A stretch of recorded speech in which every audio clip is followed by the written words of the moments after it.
روز 20 اکتبر در دایره سفری کاری پیشوای ملت پرزیدنت جمهوری تاجیکستان محترم امومالی رحمان به ناحیه واسه با اشتراک نماینده حکومت تاجیکستان، وزیر معارف و علم جمهوری تاجیکستان و رئیس ولایت ختلان در دهات به نام میرزاعلی وایسف دهه خوجغلطان بنای نوی تعلیمی مؤسسه تحصیلات میانه عمومی رقم 47 مورد استفاده قرار داده شد. بنای نوی تعلیمی از دو آشانه عبارت بوده دارای 9 صنفخانه در یک بس 220 نفر خوانندگان را به تحصیل فرا میگیرد. برای مهیا نمودن چنین شرایط‌های مساعد زمانوی تحصیل در این دهه دوردست خوانندگان و آموزگاران و پیشوای ملت پرزیدنت جمهوری تاجیکستان محترم امومالی رحمان اظهار سپاس و مینه‌داری بیان کردند. باعث افتخار و سرفرازی ما آموزگاران جوان است که امروز در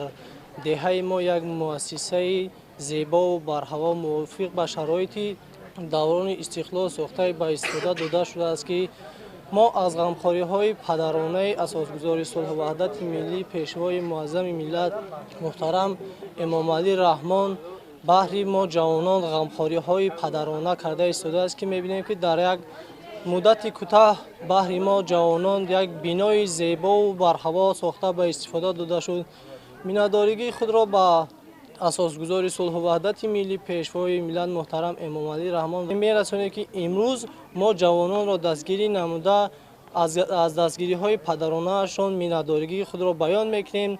پس ما را میباید که ما جوانان در پهلوی اساسگزار صلح و وحدت ملی محترم امامعلی رحمان کمر همت بسته تا آخرین نفس ها به خلق و ملت خود صادقانه بهر آبادی و آزادی و صلح و ثبات کشورمان صادقانه خدمت کنیم.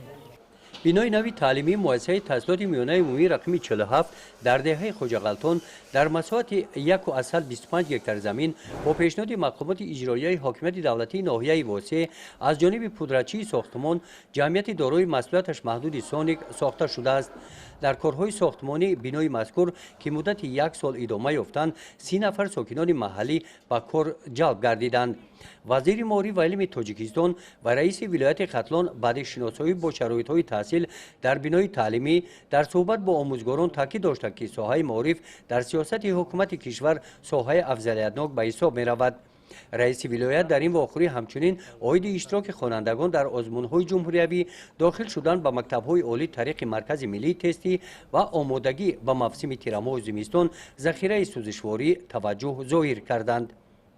گزارش خواجه نظریف خدای نظر ظهروف از ناحیه واسه برای برنامه اطلاعاتی نوید.